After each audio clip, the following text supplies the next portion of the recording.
स्वागत है आपका वयस्क बाइबल अध्ययन गाइड में। इस सप्ताह हम पाठ 9 पढ़ेंगे, मई 24 से 30 के लिए। शीर्षक है भजन संहिता की पुस्तक में भाग 2। सबत दोपहर।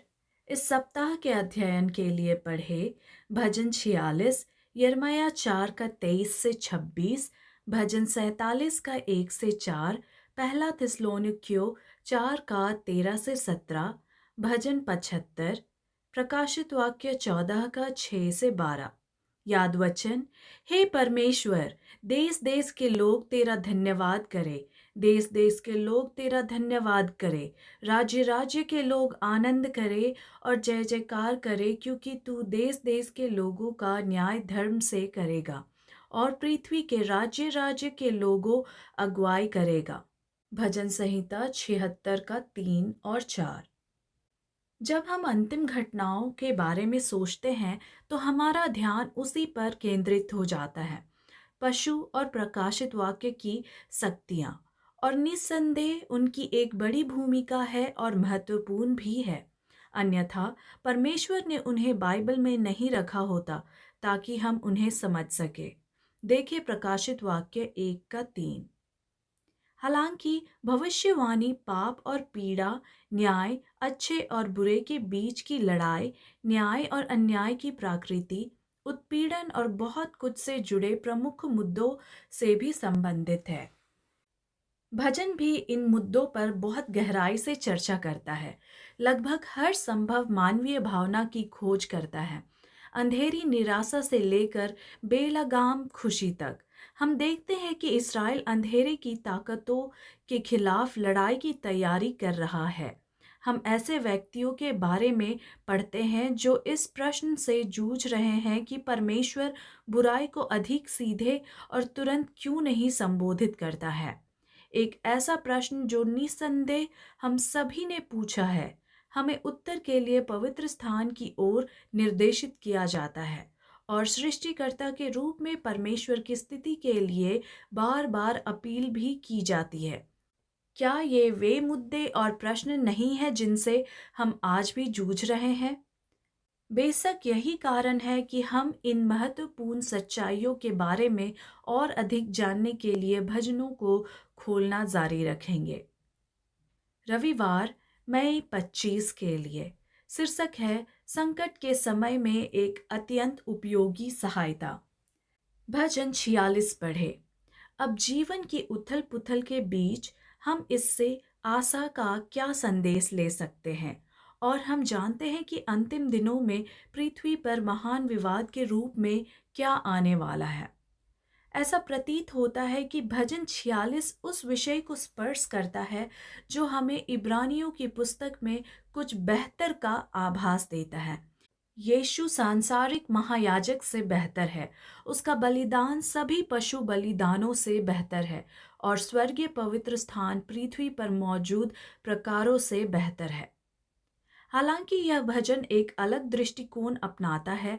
लेखक अच्छी चीज़ों को लेकर उनकी तुलना बेहतर चीज़ों से नहीं कर रहा है।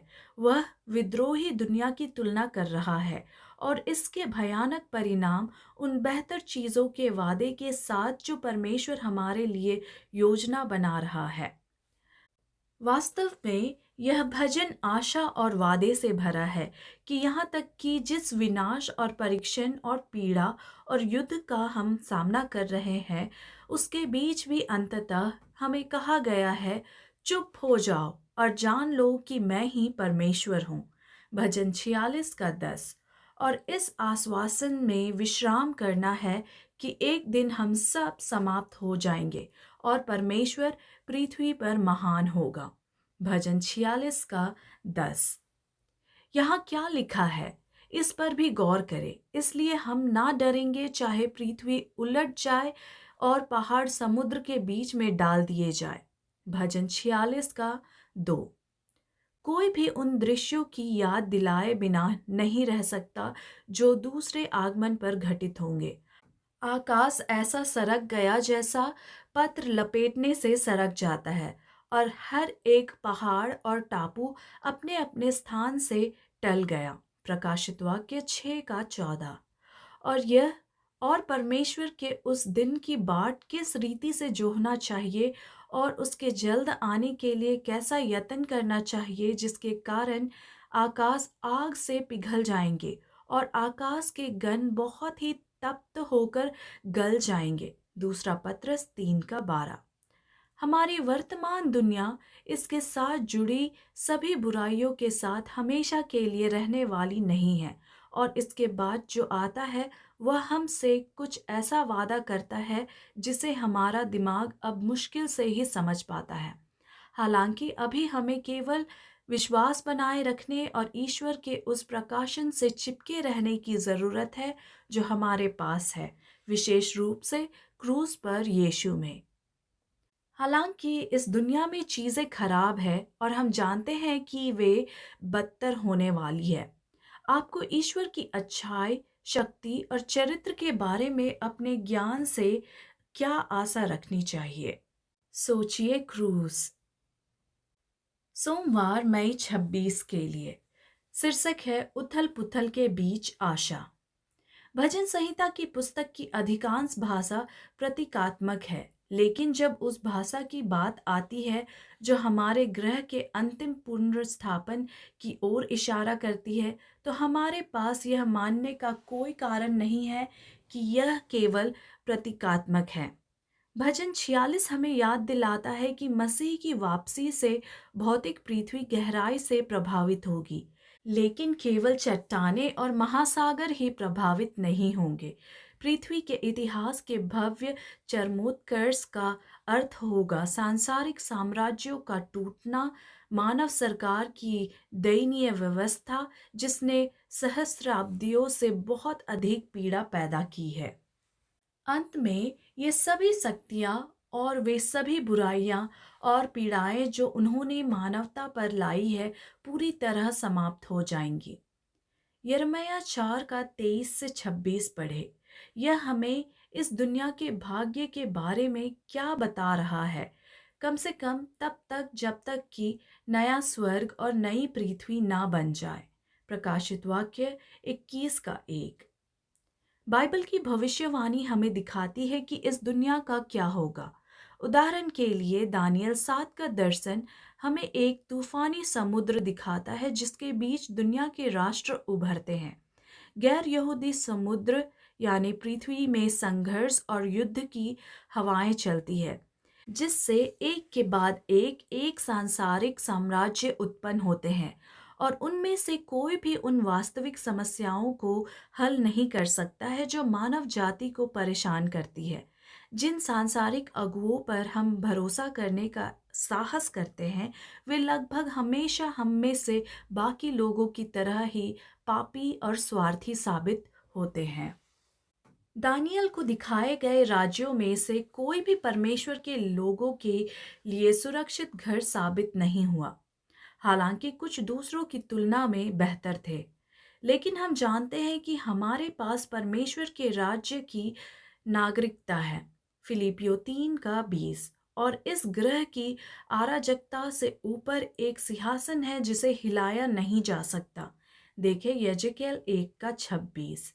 यीशु ने सिखाया कि जैसे जैसे हम मसीह की वापसी के क्षण के करीब पहुंचेंगे, दुनिया गंभीर अव्यवस्था में चली जाएगी। मत्ती 24। लेकिन हम अपने ग्रह की स्थिति की परवाह किए बिना विश्वास में बने रह सकते हैं, क्योंकि हम जान सकते हैं कि परमेश्वर ने नियंत्रण नहीं खोया है और वह अपने वादों को पूरा करेगा। राष्ट्रों ने क्रोध किया, राज्य हिल गए। उसने अपनी आवाज निकाली, पृथ्वी पिघल गई। सेनाओं का यहोवा हमारे संग है, याकूब का परमेश्वर हमारा शरण स्थान है। भजन 46:6-7। अल्पावधि में चीजें बहुत अच्छी नहीं चल रही है और ना ही आगे बढ़ेंगी। दीर्घकालिक वह यीशु को धन्यवाद एक बिल्कुल अलग मामला है। कोई सवाल नहीं, हमारी दुनिया अव्यवस्थित और नियंत्रण से बाहर लगती है। उदाहरण के लिए दानियल 7 की भविष्यवाणी हमें यह देखने में कैसे मदद करेगी कि यदि हम वफादार बने रहेंगे तो आखिरकार चीज़ें हमारे लिए अच्छी होंगी। मंगलवार मई 26 के लिए शीर्षक है उसके पाँव के नीचे। भजन 47 का 1 से 4 पढ़े। अंततः यह मसीह के राज्य में हमारे स्थान के बारे में क्या कहता है? दीर्घकालिक भविष्य उज्जवल है। तब तक मानवता ने लूसीफर को ग्रह पर प्रभुत्व सौंप दिया, और जब शैतान आयूब की किताब में स्वर्गीय परिषद में प्रकट हुआ तो उसने दावा किया कि यह पृथ्वी उसकी है। तू कहाँ से आता है? परमेश्वर ने पूछा। पृथ्वी पर इधर उधर घूमते फिरते और डोलते डालते आया हूँ, उसने उत्तर दिया। आयूब 1 का 7। शैतान स्वामित्व की घोषणा कर रहा था। पैर का उपयोग प्राचीन काल में स्वामित्व का प्रतिनिधित्व करने के लिए किया जाता था। उठो, देश की लंबाई और चौड़ाई में चलो, परमेश्वर ने अब्राहम को निर्देश दिया, क्योंकि मैं इसे तुम्हें दूंगा। उत्पत्ति 13 का 17। पहला थिस्सलुनीकियों 4 का 13 से 17 और जकरिया 14 का 4 की तुलना करें और मसीह के पैरों पर ध्यान दें। आप इन अनुच्छेदों के बीच क्या अंतर पाते हैं, और वे हमें मसीह के इन दो अलग अलग हालांकि संबंधित पहलुओं के बारे में क्या सिखाते हैं? इस विश्व की संप्रभुता। 1000 वर्ष के अंत में यीशु मसीह क्या करता है, इसके बारे में बात करते हुए एलन जी वाइट ने लिखा, मसीह जैतून के पहाड़ पर उतरता है, जहां से अपने पुनरुत्थान के बाद वह चढ़ा था और जहां स्वर्गदूतों ने उसकी वापसी का वादा दोहराया था। भविष्यवक्ता कहता है, मेरा परमेश्वर यहोवा आएगा और सब पवित्र लोग तेरे संग आएंगे, और एक बहुत बड़ी घाटी होगी, और यहोवा सारी पृथ्वी पर राजा होगा। उस समय एक ही प्रभु होगा और उसका नाम एक होगा। महान विवाद, पृष्ठ 662 और 663। उस आशा को देखो जो हमें यीशु में दी गई है। इस बारे में सोचे कि यदि सब कुछ हमेशा के लिए मृत्यु के साथ समाप्त हो जाए तो जीवन कितना कठिन होगा। यह सब व्यर्थ होगा, है ना? बुधवार मई 28 के लिए शीर्षक है दाखरस और लहू। भजन 75 पढ़े। मत्ती 26 का 26 से 29 और प्रकाशित वाक्य 14 का 9 से 12 भी पढ़े। न्याय के तहत दांव पर लगे कुछ मुद्दों के बारे में यह भजन क्या प्रकट करता है, और ये अन्य पाठ हमें इन मुद्दों को समझने में कैसे मदद करते हैं? कुछ लोगों का मानना है कि यह भजन स्नेहरीप की सेना के चमत्कारी विनाश पर गाया गया होगा। दूसरा इतिहास 32, दूसरा राजा 19। एक कहानी जो प्रकाशित वाक्य 20 में दुष्टों के अंतिम विनाश की ओर इशारा करती प्रतीत होती है। परमेश्वर के लोग अपने धर्मी राजा के साथ पवित्र शहर के अंदर है जब बुराई की सेनाएं आती है और उन्हें घेर लेती है, और वे फिर स्वयं परमेश्वर द्वारा नष्ट कर दिए जाते हैं। परमेश्वर ने फैसले में जिन चीज़ों को सही किया उनमें से एक है शक्ति का दुरुपयोग जो हमारी पतित दुनिया में हुआ है। पतित मनुष्य अब दूसरों के लिए या परमेश्वर की महिमा के लिए नहीं बल्कि स्वयं के लिए जीते हैं। आज कई मायनों में हम यह मानने की परिणामों के साथ जी रहे हैं कि ब्रह्मांड में कोई अर्थ या वस्तुनिष्ठ नैतिक मानक नहीं है। यदि कोई अर्थ होना है तो दार्शनिक फ्रेडरिक नीत्शे ने जोर देकर कहा है कि हमें इसे अपने लिए आविष्कार करना होगा और ऐसा दिखावा करना होगा जैसे कि ब्रह्मांड हमारे लाभ के लिए मौजूद है। वास्तव में प्रत्येक व्यक्ति ऐसा व्यवहार करता है मानो वह कोई ईश्वर हो। कोई उचित रूप से पूछ सकता है, नीत्शे के लिए यह दर्शन कितना अच्छा काम करता था? वास्तव में बहुत अच्छा नहीं। वह पागल हो गया था। एक आदमी को घोड़े को पीटने से रोकने की कोशिश करने के बाद इटली की एक सड़क पर गिर गया। उसके बाद उसने 1900 में अपनी मृत्यु से पहले अपने जीवन के अगले 11 साल अर्ध कैटाटोनिक अवस्था में बिताए। समस्याएं कितनी भी बुरी क्यों ना हो, विश्वासियों के रूप में हमें आशा के साथ जीने की याद दिलाई जाती है, ना कि वर्तमान घटनाओं से भविष्य का आकलन करने की।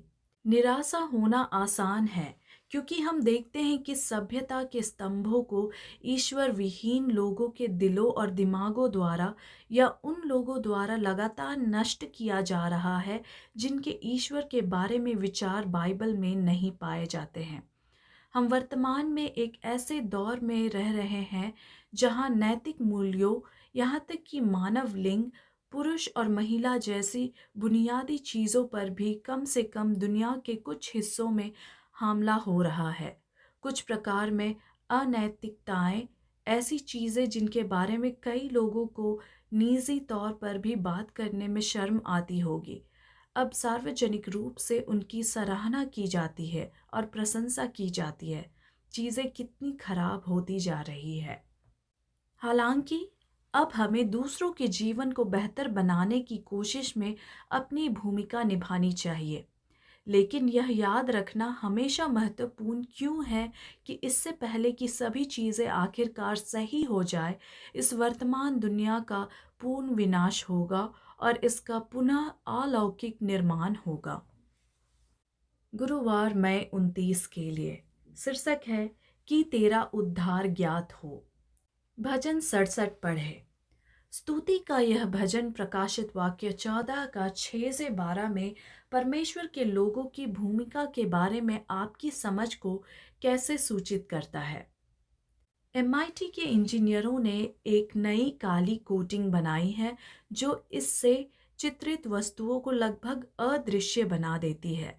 नैनो ट्यूब से निर्मित यह पहली निर्मित किसी भी काले पदार्थ की तुलना में कई गुना अधिक गहरा है। नई सामग्री सभी दृश्य प्रकाश का 99.995% अवशोषित कर सकती है। यहाँ तक कि सबसे चमकदार रोशनी भी इस लेप में ढकी वस्तुओं को दृश्यमान बनाने में विफल रहती है। भजन 67 की शुरुआत ईश्वर से एक अपील के साथ होती है कि वह हम पर अपना चेहरा चमका दे ताकि तेरा मार्ग पृथ्वी पर ज्ञात हो सके। भजन 67 का 1 और 2। उद्धार की योजना में परमेश्वर ने पापियों को उनकी महिमा से नष्ट हुए बिना उनकी तत्काल शानदार उपस्थिति में पुनः शामिल होने का एक मार्ग प्रदान किया है, और अब भी इस जीवन में मसीह का क्रूस हमारे ऊपर परमेश्वर के चेहरे की चमक को संभव बनाता है। लेकिन इससे भी बढ़कर परमेश्वर का इरादा है कि हम उसकी रोशनी को बाकी दुनिया में प्रतिबिंबित करें। यह कार्य इस्राएल को दिया गया था। मंदिर को सभी राष्ट्रों के लिए प्रार्थना का घर बनना था। मैं उन्हें अपने पवित्र पर्वत पर लाऊंगा और अपने प्रार्थना के भवन में उन्हें आनंदित करूंगा। उनके होम बलि और मेल बलि मेरी वेदी पर ग्रहण किए जाएंगे, क्योंकि मेरा घर सब जातियों के लिए प्रार्थना का घर कहलाएगा। यशायाह 56 का 7।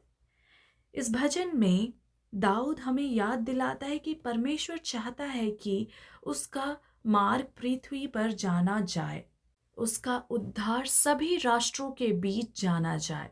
भजन 67 का 2। दुख की बात है कि परमेश्वर के लोग अक्सर इस कार्य में असफल रहे हैं। पुराने नियम में इस्राएल के रिकॉर्ड में कुछ काले अध्याय हैं, जैसा कि पिछले 2 सहस्राब्दियों के ईसाई चर्च के रिकॉर्ड में है।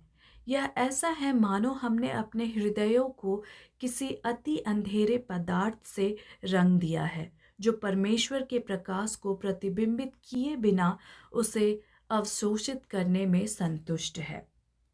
कभी कभी हम परमेश्वर के अंतिम दिन में आंदोलन को एक प्रकार के विशेषाधिकार प्राप्त प्रस्थान लाउंज के रूप में मानते हैं, जो आध्यात्मिक रूप से लगातार यात्रियों के लिए आरक्षित है, और हम काफ़ी संतुष्ट दिखते हैं कि बाकी दुनिया को आगे की यात्रा के लिए बिना तैयारी की शोर शराबे वाले असुविधाजनक गेट लाउंज में बैठना होगा। हालांकि प्रकाशित वाक्य 14 की शेष कलीसिया केवल मसीह के साथ सियोन पर खड़ा होकर उसकी उपस्थिति का आनंद लेने से संतुष्ट नहीं है। इसके बजाय वे पृथ्वी भर में उड़ते हैं और दुनिया से परमेश्वर के पवित्र पर्वत पर उसके साथ शामिल होने का आग्रह करते हैं। इस चर्च के रूप में और व्यक्तियों के रूप में हमें दूसरों को वे सच्चाइयाँ सिखाने के प्रति क्या दायित्व महसूस करना चाहिए जो हमें बहुत पसंद है। शुक्रवार मई 30 के लिए अतिरिक्त विचार पढ़े भजन 133, प्रेरितों 1 का 4 से 9 और प्रकाशित वाक्य 5 का 4 से 7। पितृस्तात्मक युग के दौरान पवित्र आत्मा का प्रभाव अक्सर चित्रित तरीके से प्रकट हुआ था, लेकिन अपनी संपूर्णता में कभी नहीं। अब उद्धारकर्ता के वचन का पालन करते हुए शिष्यों ने इस उपहार के लिए प्रार्थनाएं की और स्वर्ग में मसीह ने अपना पक्ष रखा। उसने आत्मा के उपहार का दावा किया ताकि वह इसे अपने लोगों पर उंडेल सके। Ellen G White, the Acts of the Apostles, priest 37। शिष्यों को पृथ्वी के अंत तक मसीह की गवाही देने का निर्देश दिया गया था। प्रेरितों 1 का 8, एक ऐसा कार्य जो मसीह के वापसी की शुरुआत करेगा। मत्ती 24 का 14, उन्होंने जो शुरू किया था हमें उसे जारी रखना है। जब मसीह ने हमें दुनिया में सुसमाचार फैलाने के लिए कहा तो उसने हमें यह सोचने के लिए अकेला नहीं छोड़ा कि यह कैसे हो सकता है। कार्य स्वर्ग की पवित्र स्थान से निर्देशित होता है। हमारा कार्य पूरी तरह से मसीह जुड़ा हुआ है। वह हमारा मार्गदर्शन करता है और हमें सशक्त बनाता है। यह उसका काम है, हमारा नहीं। हमें उसके नेतृत्व का पालन करने के लिए कहा गया है। आप देखेंगे कि इस्राएल के साथ यह कैसे काम करता था। परमेश्वर ने उन्हें अपने निर्देशों का पालन करने के लिए कहा और फिर उसने असंभव को संभव कर दिया। आत्मा पहले से ही हमारे पड़ोसियों के दिलों में काम कर रही है। निर्णय का क्षण आने पर हमें वहां उपस्थित रहने के लिए कहा जाता है ताकि हम उन्हें परमेश्वर के लोगों में शामिल होने के लिए आमंत्रित कर सके, क्योंकि वे सियोन पर मेमने के साथ खड़े हैं। हमें नए साधन और तरीके ईजाद नहीं करने पड़ते, क्योंकि हम कभी काम के प्रभारी नहीं रहे। चर्चागत प्रश्न।